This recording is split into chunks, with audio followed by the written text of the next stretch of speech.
The music pulsed through the air, a distant rumble as Eleanor walked away from the crowded house.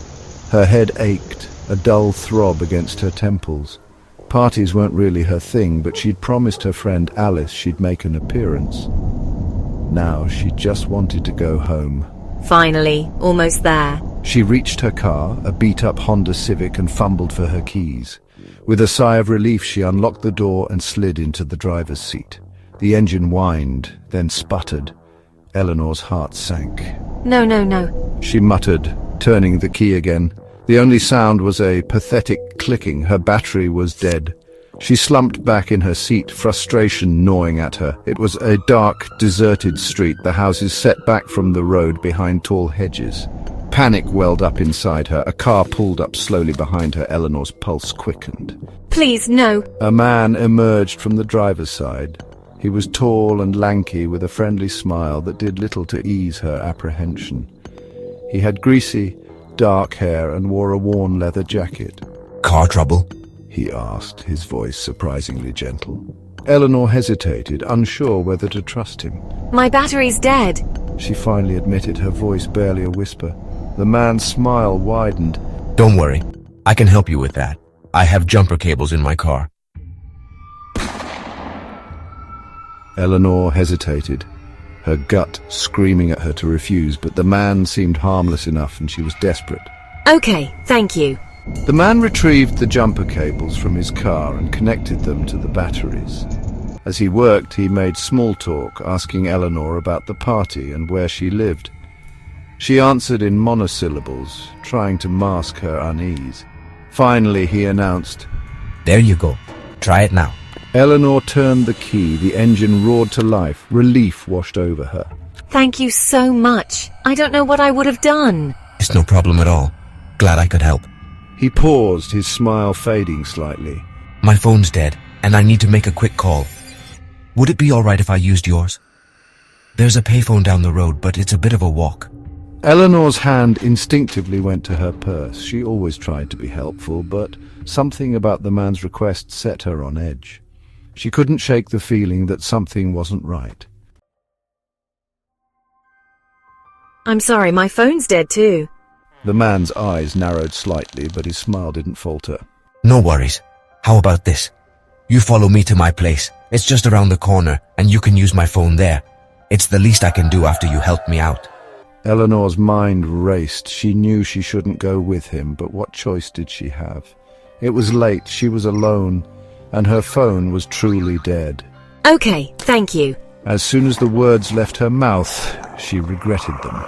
They drove in silence, the man's car leading the way. They turned onto a narrow dirt road, the trees closing in overhead. The man's house was a dilapidated cabin, barely visible in the darkness. He waved her inside. The interior was dark and dusty, the air thick with the smell of mildew and something else, something faintly metallic that made Eleanor's stomach churn. The man gestured to a phone on a rickety table. "Go ahead," he said, his voice taking on a strange, strained quality. Eleanor reached for the phone, her hand trembling. As she did, the man lunged. Eleanor gasped, instinctively stepping back.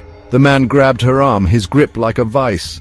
Let me go! She screamed, her voice raw with terror. The man laughed, a chilling sound that echoed through the empty cabin. "No one can hear you out here. You're mine now." He dragged her towards a door at the back of the cabin. Eleanor kicked and struggled, but the man was too strong. He threw her into a small, dark room. The door slammed shut, the sound swallowed by the heavy silence. Eleanor's heart pounded in her chest, her breath coming in ragged gasps. She fumbled for her phone, her fingers trembling so badly she could barely hold it. The screen flickered to life. Thank God! She thought. She had just enough battery left to take a picture. She quickly aimed the camera at the door, hoping to capture an image of her captor. The door creaked open. Eleanor quickly shoved the phone back into her pocket. The man stood in the doorway, a cruel smile playing on his lips. In his hand he held a long gleaming sword. What are you doing with that? Eleanor stammered, her voice shaking. The man chuckled, a low guttural sound that sent shivers down her spine. Let's just say I'm a collector, he said, his eyes gleaming with a disturbing light. And you, my dear, are going to be a most prized addition to my collection. He advanced towards her, the sword glinting in the dim light. Eleanor screamed, a desperate primal sound that ripped from her throat. She scrambled back, her eyes frantically searching for an escape. But there was nowhere to go. She was trapped. The man lunged, the sword whistling through the air. Eleanor threw herself to the side, narrowly avoiding the blade. She scrambled to her feet, her heart pounding in her ears. Adrenaline surged through her veins, fueling her fight for survival. You're not going to get away with this, she screamed, her voice hoarse with terror. The man laughed again, the sound echoing through the small room. Oh, but I already have, he said, his voice dripping with malice. Eleanor cowered in fear as the man advanced towards her with the sword. The ringing cut through the darkness, a jarring counterpoint to the silence of the deserted road. What could this be? It was a message from Eleanor, a picture of a wooden door. Alice zoomed in, her brow furrowing. There was something strange about the picture, an unsettling familiarity. Then it hit her. She recognized the door. It was from a true crime documentary she had watched a few weeks ago, a story about a serial killer who had terrorized the area a few years back. The killer had been caught, but the image of that door, the door to his torture chamber, had stayed with her. Alice's blood ran cold. Oh no, Eleanor! She immediately called Eleanor, but the call went straight to voicemail. Panic surged through her. She had to get to Eleanor, and fast. She dialed 911, her fingers trembling as she relayed her fears to the operator. We're sending a patrol car to your friend's location right now, ma'am. Can you stay on the line with me? Alice clung to the operator's voice, her own fear a palpable thing in the darkness. The man raised the sword again, his face contorted in a mask of rage. Eleanor knew this was it. This was how it ended. She closed her eyes, bracing for the final blow, but the blow never came. Instead, she heard a deafening crash, followed by a man's roar of pain. Eleanor opened her eyes to see the cabin door splintered on the floor, a dark figure silhouetted against the moonlight. The man with the sword turned, his face a mixture of fury and shock. Eleanor used the distraction to her advantage. She grabbed a heavy iron candlestick from a nearby shelf and swung it with all her might, connecting with the man's head. He stumbled back with a roar, clutching his head. Blood streamed down his face, but he was still on his feet. I have to escape now. She scrambled past him, racing towards the shattered door. The man lunged, his sword catching her arm, slicing through flesh and bone. Eleanor screamed, the pain blinding, but she didn't stop. She couldn't stop. She burst out of the cabin and into the night, her blood staining the ground as she ran. The last thing she saw before collapsing was the flashing lights of police cars approaching in the distance.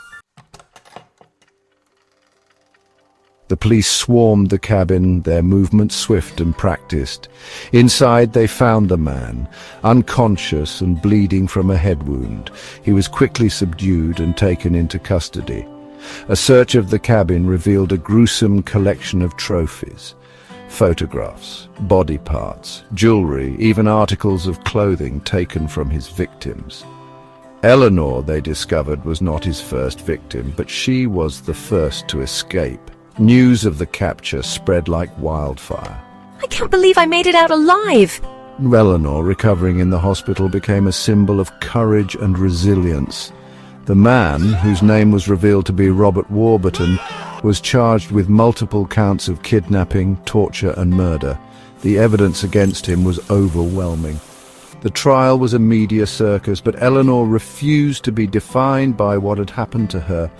She testified against Warburton, her voice strong and clear as she recounted the horrors she had endured. The jury found Warburton guilty on all charges. He was sentenced to life in prison without the possibility of parole.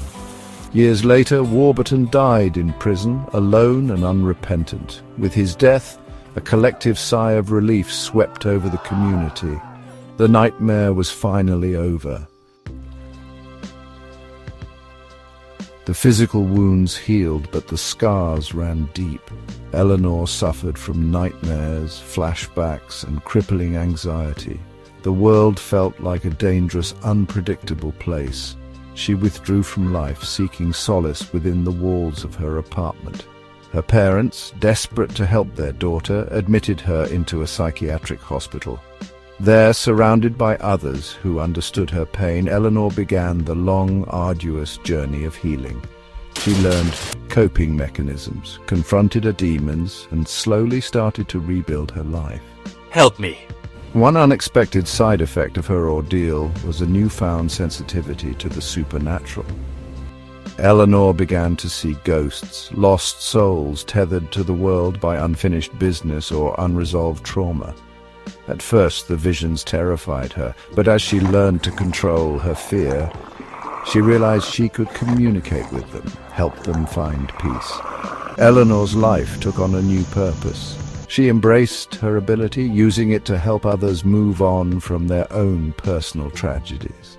She found a sense of fulfillment in easing their pain, in guiding them towards the light. And remember, never get into a stranger's car or go into a stranger's house.